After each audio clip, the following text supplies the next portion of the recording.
Welcome back to DC Decoded, where we break down what happens when artificial intelligence meets the nation's capital. I'm your host, Sam Lee. Today, we're doing something special. Our first proper Substack live episode. No more recaps with Jabari and Catherine, though I'm sure we'll do one at some point. But this is real stuff this time, guys. And joining us is our trusty guest, John Hopkins-Gillispie, Director of Policy and Product Counsel at Trustable. John is a familiar voice to DC Decoded listeners. He's appeared on two previous episodes where he has shared his insights on responsible AI, both by himself and with a trustable colleague. Tonight, we're going to dive deep into the White House's AI action plan and what that means for companies. John, welcome back to the show. Thanks for having me, Sam. And I am very excited to be part of the first Substack Live that you're doing. So this is very exciting. Yes, it's less work for me. That's what it translates to. So that's why we're Oh, doing perfect. it. We love that. Work smarter, not harder, right? Yeah, I'm tired, guys. Let's dive deeper into the action plan. So, according to this document, which I have here, Oh, there's wow. a big bold text: "Winning the race." This action plan was released last month by the White House, and it centers around three pillars. The first pillar is accelerating AI innovation. The second is building American AI infrastructure, and the third is leading in international AI diplomacy and security. So, John, before we get into the blog you wrote breaking down this action plan very thoroughly, can you first explain a bit how did we get here? Why is the White House releasing this plan in July of 2025? What is the significance of this plan? Yeah. So this really started after President Trump took office in January, where he issued an executive order that essentially said that the U.S. was going to dominate AI innovation, and those are his words, not my words, from the executive order. And as part of that executive order, there was a call to OSTP, the Office of Science and Technology Policy, to solicit comments from the community, from industry, from academia to create an AI action plan. And so that executive order, I believe, issued on January 23rd. And then in February, the actual request for information, the RFI, came out.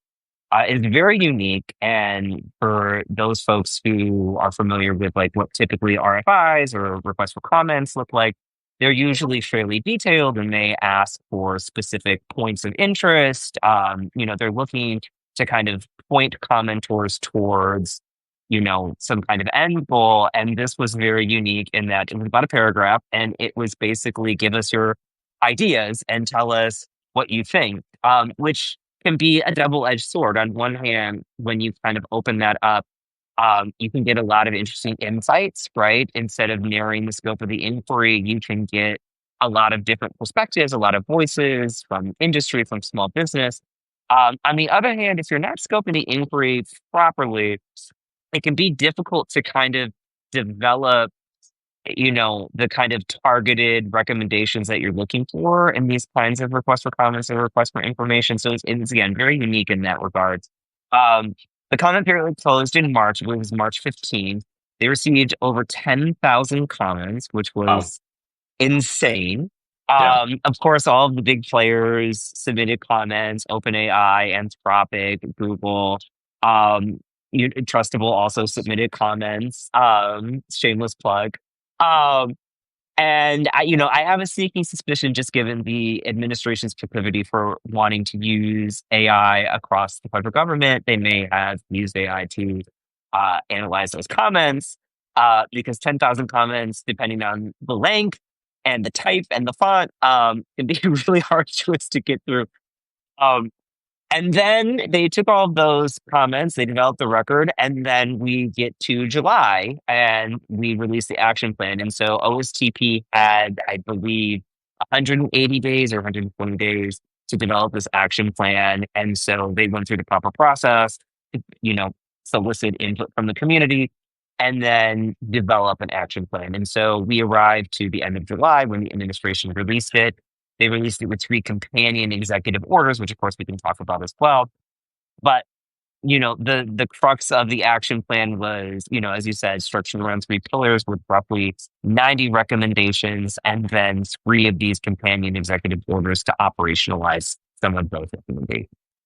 Right. And you wrote a blog on Trustable breaking down the action plan. The actual title is what the Trump administration's AI action plan means for enterprises. And that's live on Trustable's blog. And also, we reposted it on our Substack.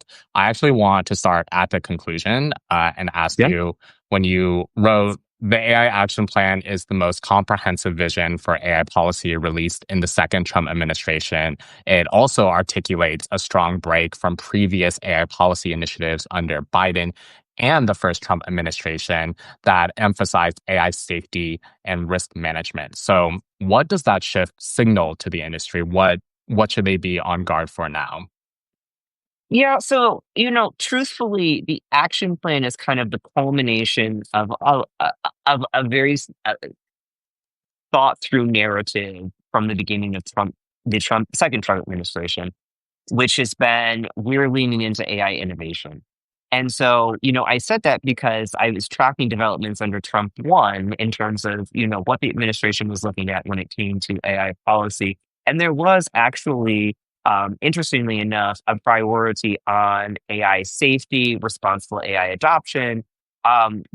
Some themes that carry through into the Biden administration that, maybe the Biden administration fleshed out a little more or, drilled into when it came out with the AI Bill of Rights and the executive order and, the NIST AI risk management framework, which actually the development of which started under the first Trump administration.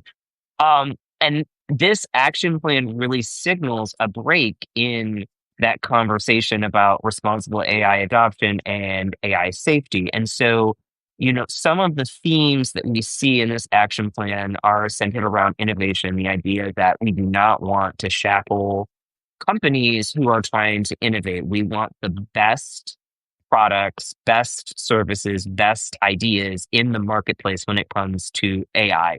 And so the concept around, deregulation, cutting red tape, making sure that companies have the energy sources that they need, and again, or getting rid of some of these more onerous regulations. That's really the theme that we're seeing here, and so there's not a lot of talk about responsible AI adoption in the plan. There is talk about security. We can certainly dive into that a little bit more. And there is some talk about standards, but it really is about accelerating AI adoption, and coming up with, AI literacy programs, upskilling, developing a workforce that's ready for AI, and then international standard setting. Those are kind of the big takeaway themes when we're thinking about like how that breaks away from, Trump's one and the Biden administration.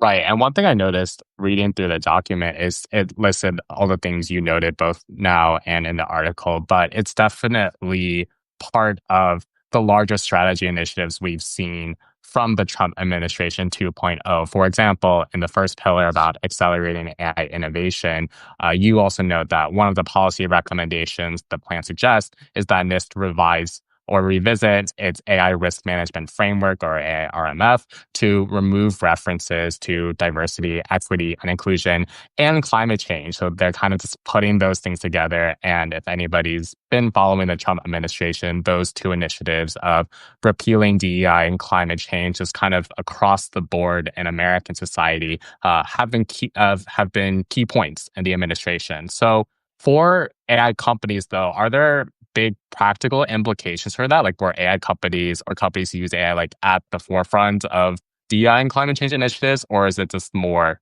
consistent rhetoric for the administration? Yeah, no, so this does actually have organizational impacts. And so, we hear things like removing DEI and climate change from these, previously established standards. And, and I kind of talk about this in the blog, but, one of the big takeaways is this upends regulatory certainty. And if there's one thing that companies, appreciate and want, it is regulatory certainty. They want to know what are the rules of the road. They want to know what the guardrails are going to be so they can talk to their legal teams, their compliance teams, their engineering teams, and they understand when they're producing products, when they're developing these products, what are the rules and standards that are going to govern these products. Um, the NIST AI risk management frameworks is, it does have criticism. It's certainly not criticism around substantive content in terms of DEI and climate change. It has criticisms more around whether or not it's easily operational or if it's clear enough to help practically guide companies on responsible AI adoption. But that's a different conversation.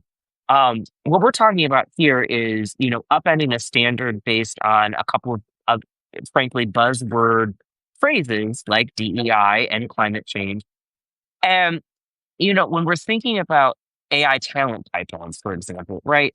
That's something that may have a DEI implication because you're thinking about how do we have diverse stakeholders at the table who develop systems, not because, we're looking at this for DEI's sake. We're looking at it from when you're developing these systems pre-deployment, you need to think about what voices are in the room to make sure that as the systems are being deployed, they're accounting for these differences, right? Like they're accounting for the audiences that are going to use them. And so if you're cutting voices out of those conversations, it becomes really hard to develop systems that are actually reflective of the users that are going to be interacting with them.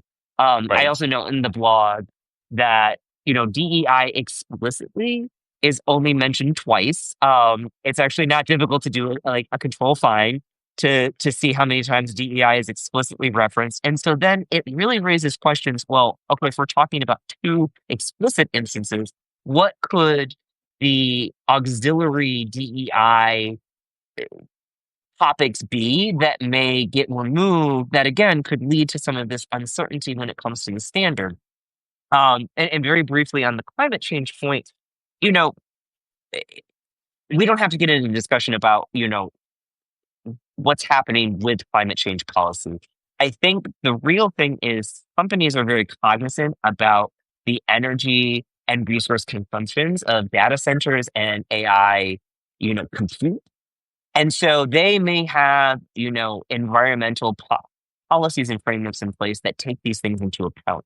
And so to say that we need to remove these concepts from a standard is not really, it's not promoting this idea of, environmentalism. It's more about do we have the resources to actually support the compute power? And we've seen some of these issues pop up when it comes to energy consumption, when it comes to water consumption.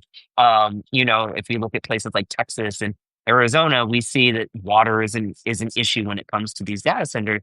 And so, when we're thinking about climate and we're thinking about the environment, we're thinking about, okay, do we have the resources to actually support demand for these systems? And so, again, this really all funnels back to we have a standard that's established. Companies are free to interpret what that standard means on their own volition. Do we really need to upset what has already been established in the sake of potentially furthering a narrative? Right. And you point out this contradiction when discussing the second pillar about actually building the American AI infrastructure. You mentioned how the underlying point of a lot of the recommendations is inherently contradictory because, on one hand, it is calling for the rapid expansion of energy sources because, of course, as AI continues to develop, the energy to support that is only going to grow exponentially. But that comes almost into direct conflict with the administration's stated views on climate change, which include, of course, like sustainability efforts Mhm. for improving energy efficiency. So, what do companies do as they continue to develop? Of course, like this is not a mandate, and you make that clear as well. But how do you reconcile that contradiction if you're just a company that wants to develop AI products or AI services? Yeah, I mean, I think this really comes back to, we have standards in place and it makes it very difficult for companies to make decisions when they're not sure what the guardrails or the rules of the road are. And I do think it is an interesting kind of juxtaposition where we're talking about, and this is actually what one of the companion executive orders talks about is, helping to unleash some of this regulatory burden when it comes to energy. But when we're talking about energies for data centers, right, we really want to think about it from an all of the above approach. And really, we're looking at it, based off of this action plan as an all of the above with a caveat, which is Right. we want energy sources, but we don't want renewable energy sources. And, Right. you know, you don't have to be a fan of solar, wind, or any other renewables, but it is helpful in the conversation when we're thinking about how can we help keep up with the demand, can we help modernize the grid. Like these are things that can help us get to a place where we can meet the demands of the AI compute power. So it is very interesting to see kind of us cutting ourselves off at our knees again, potentially to further a political narrative. Like we don't have to get into that, but again, when we're thinking about how can we support the infrastructure, um, we're not helping ourselves when we're kind of cutting off sources that can help us keep up with that demand.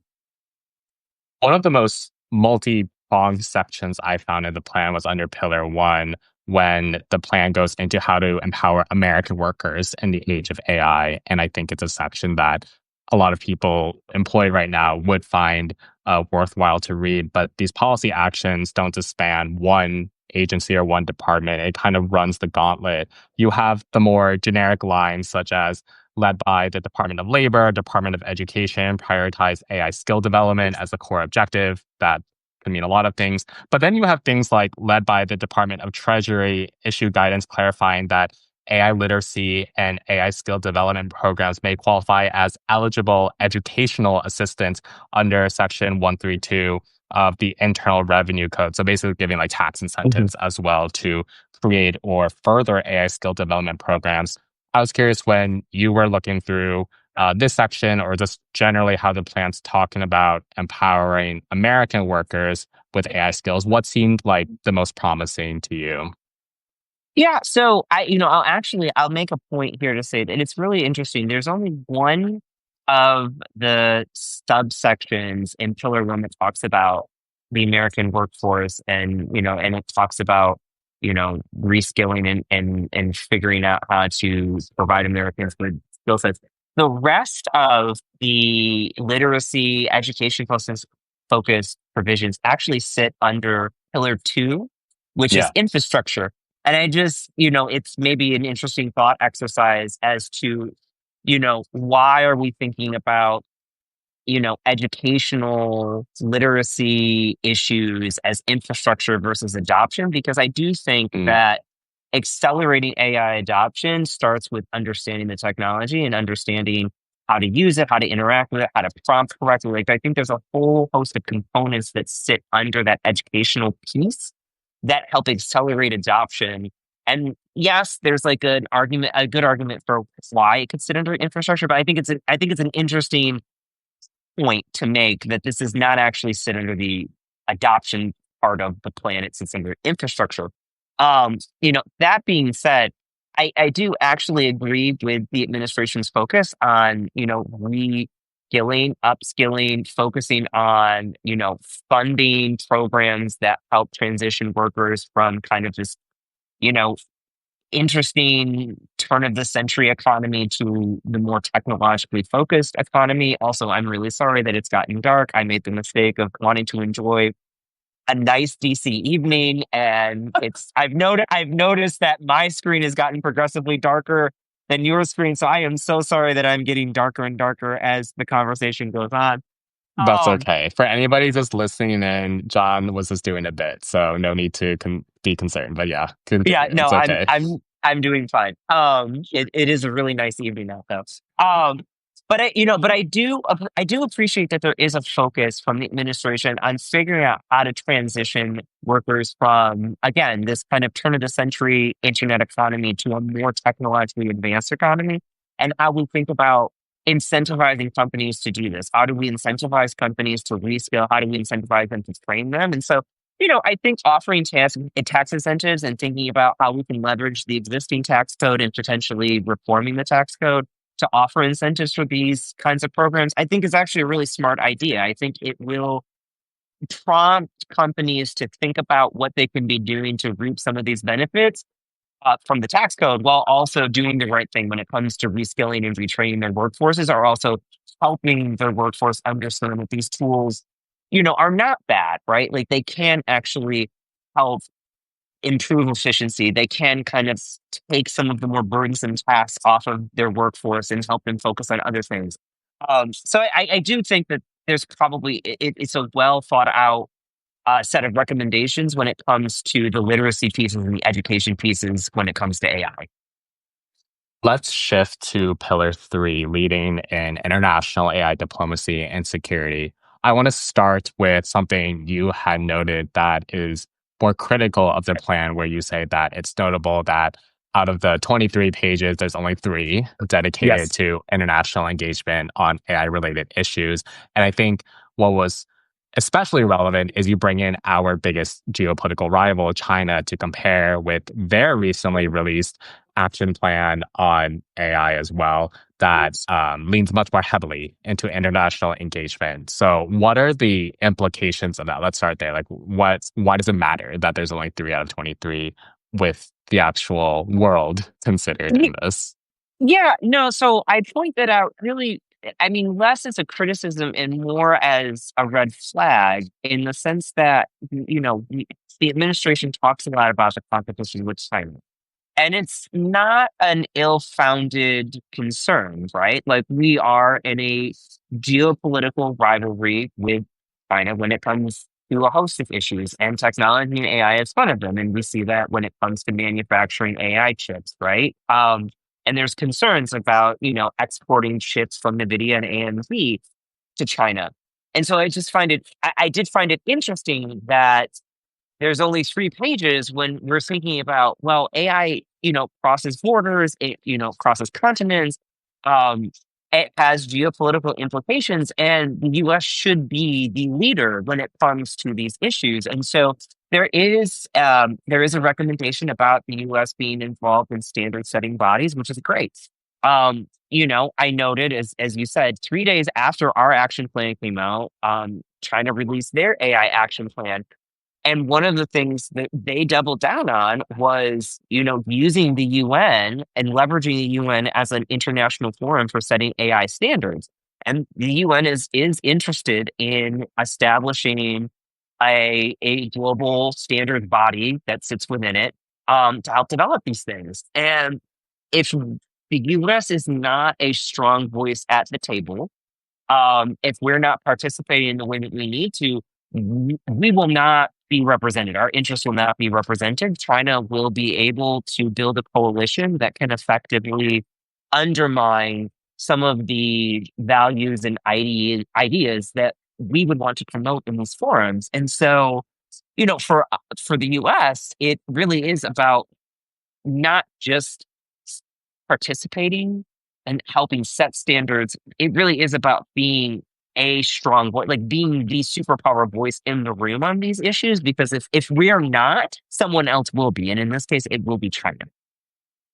I've got a couple more questions for you. I want to start with how you mentioned that AI crosses borders, and that makes me think of technology more broadly and companies that don't just operate in one jurisdiction, whether that's multinational companies or companies that operate in many states. I think something that was really popular or just talked about earlier in the summer was a potential ban on AI regulation at the state and local level for Mhm. 10 years. And that was part of a whole bigger bill, but that sparked a lot of controversy. I think one thing that this action plan talks about is potentially targeting states that aren't basically promoting AI in their own states by having just a patchwork compliance that companies have to deal with. Like what goes in Colorado might be different than what goes in Texas to what goes in California. But because AI does, of course, like it's not like you stop at the border and the AI Mhm. just recognizes that it's somewhere different. Like how effective are state regulations when it's dealing with something that's like inherently stateless and doesn't really like respect those borders or is not that effective, at least in my opinion. Yeah, no, I think, look, it's a fair criticism to say that as, states are getting in the game and they're having different rules of the road, it does make it hard to comply. And, we've seen this start to play out quite a bit when it comes to data privacy, and we've seen it play out with cybersecurity rules. And what qualifies as PII and sensitive PII and what notification obligations, different states have when it comes to, data breaches and data incidences. Um, but I will say the moratorium conversation was unhelpful in the sense that it was banning states or prohibiting states from acting without an alternative from the federal government. And, and again, in furthering a narrative about, AI innovation and the kind of unshackling these companies, when truthfully, again, and this goes back to the point I kind of made at the time, is that having guardrails and rules of the road when they're common sense is not a bad thing. And most companies would say, as long as it's not overly burdensome, and it's not overly prescriptive, and there's latitude and there's safe harbors, and there's appropriate mechanisms to have conversations with regulators. um, they like these rules. They're fine with these rules. They just don't want regimes that are adding complexity for complexity's sake, right? If there is, a common sense way to disclose to consumers that they're interacting with an AI system, or there's a common sense way to make sure that transparency is happening along the AI value chain, that's fine. It's when you get into the minutia, and this is the criticism, quite frankly, with not my criticism, but criticism generally speaking with the EU AI Act about, some of the minutia of what needs to and doesn't need to be disclosed to third parties and those in the value chain. And so, if it's common sense, if it's light touch, we've seen some states experiment with these kinds of rules. Utah has rules on the book about disclosures when it comes to high risk systems and in certain circumstances. Texas has rules on the book. Florida is looking to explore some safety related rules. Clearly it's not bad. It crosses party lines when we're thinking about what is common sense and what can make sense when it comes to, interactions from the public and what makes sense from supply chain issues. But, to impose a moratorium at the federal level with no alternative regime in place that gives any kind of assurances, that really hinders adoption, quite honestly, because the public is having some trust issues with AI, quite frankly. Like they're seeing the benefits, but they're not believing that AI is acting in their best interest. And so we're only seeing trust levels in the 40s when it comes to surveys that are out there. So when you have, rules of the road that increase transparency, that demonstrate that there's, responsible practices up and down the supply chain, that helps assure the public that things going on behind the scenes are actually operating in their best interest and not necessarily something to be thought of when it comes to like a check the box exercise, right? Like this is actually demonstrating to people who are using these systems they're safe, they're reliable, they're tested. If things go wrong, we understand that those things happen and we have a process in place to fix them. Like rules are not bad. Prescriptive rules can be bad. Right. Right. After analyzing this plan, what do you think's missing from it? Like, what do you wish was in it that isn't? So there's a couple things. So one big thing, and I think this has actually gotten a lot of play in the week since the plan has been out, is the fact that it does not address IP issues. It doesn't address copyright issues, and that's a big issue. And we're seeing this being litigated in courts across the country, and it will impact people's livelihoods. This is not an insignificant issue when it comes to marketing concerns, when it comes to actors, when it comes to, voice actors, when it comes to musicians, content creators, like this is a big issue. And so the fact that the plan didn't really have any discussion, I mean, it had no discussion about IP or copyright issues. And that is something that I think maybe folks were hoping to see here and that didn't happen. I think the other big point that is missing here is, agentic AI. Mm, The conversation has started shifting around what agentic AI looks like. I'm working myself on kind of ideating on, what we should be thinking about as we emerge into a more agentic AI era.